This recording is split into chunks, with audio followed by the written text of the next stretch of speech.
नहीं होना चाहिए भाई। क्या पता कि हम जिस कोचिंग में यहाँ खड़ा है हो सकता है कि जिन्ना का हो, तो हमको क्या मतलब। इसमें संशोधन की बात होने लगी तो अब इसमें एक पक्ष का क्या है, विरोध करना है। सारे आपत्तियों को खारिज कर दिया गया। इसमें क्या होगा कि पावर,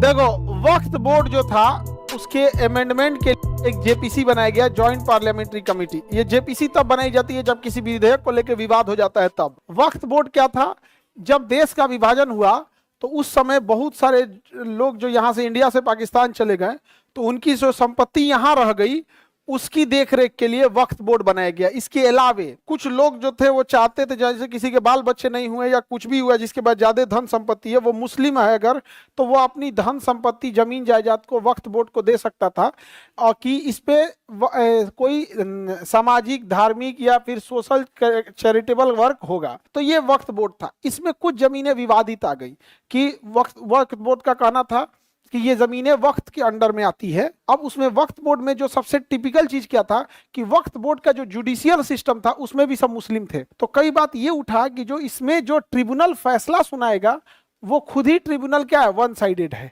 तो इसमें संशोधन की बात होने लगी तो अब इसमें एक पक्ष का क्या है, विरोध करना है। हालांकि वक्फ बोर्ड के पास जितनी जमीनें थी, वक्फ बोर्ड ने मुसलमानों के कल्याण के लिए अगर वक्फ बोर्ड की जमीन का यूज किया होता तो आज मुसलमान बहुत आगे गए होते। इन्होंने कोई खास यूज नहीं किया।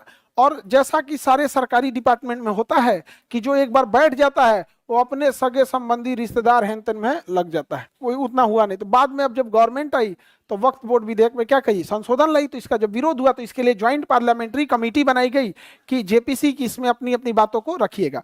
जेपीसी में जितने सुधार को रखा गया था सारे सुधार को, सारे आपत्तियों को खारिज कर दिया गया। कहा कि आप लोग का मांग कुछ ऐसा नहीं है, संशोधन होगा तो होगा। अब सरकार इसमें क्या कर रही है, संशोधन कर रही है। समझ में आ गया कि नहीं आ गया? आगे बढ़े।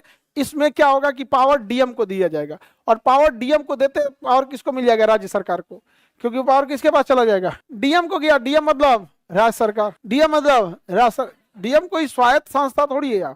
अब इसी को लेके बात चल रहा होता है कि जो लोग भारत से पाकिस्तान चले गए थे ना, उनकी जमीन उखाड़ के तो नहीं ले गए थे, वो जमीनें यहीं छूट गई थी, छोड़ के गए थे। और जो पाकिस्तान से हिंदू भारत में आए थे, सिख आए थे, उनकी जमीनें पाकिस्तान में छूट गई थी। पाकिस्तान वालों ने उनकी जमीन लूट लिया, कट्टा सब लूट लिया। हिंदू सिख जैन का पाकिस्तान में क्या हाल है आप तो जानते ही हैं। लेकिन भारत क्योंकि एक ब्रॉड थिंकिंग दूर तक था तो उसने कहा कि ये जो उनकी जमीनें हैं इसको देख रेख करने के लिए एक बोर्ड बना दिया। जैसे रेलवे के लिए रेलवे विभाग है कि नहीं, उसकी जमीन की देख रेख वही करती है, तो उसके लिए बना दिया वक्फ बोर्ड। क्या बना दिया, वक्फ बोर्ड। तो वक्फ बोर्ड का बेसिकली वही काम था, ये देख रेख करना है। आप कई बार वक्फ बोर्ड चर्चाओं में क्यों आ जाता है कि वो क्लेम कर देता है कि ये जमीन वक्त के अंडर में आती है, यानी ये जो जमीन पे आप रह रहे हैं विभाजन के पहले हो सकता है कि यहां जिसका था वो चल गया वहां पे। तो इतना पुराना नहीं होना चाहिए। एक तो कोर्ट, देखो जमीन के मामले में एक हमको सबसे खराब क्या लगता है, एक फिक्स टाइम होना चाहिए कि हाँ 20 साल तक आप अगर कोई इस पे नहीं है दावेदार तो फिर हिसाब किताब खत्म। भाई क्या पता कि हम जिस कोचिंग में यहाँ खड़ा है आजादी से पहले कौन था यहाँ पे, हो सकता है कि जिन्ना का हो, तो हमको क्या मतलब है उससे, जिन्ना चल गया ये चल गया। अब भाई आप कितना पीछे जा सकते हो, खूब से खूब इस जमीन को इससे पहले कौन था आप वही जान कर सकते हो। तो वो क्लेम, तो वक्त जो चर्चा में आई है वो क्लेम की वजह से आई है। कई जगह क्लेम कर देती नहीं ये ऐसा था,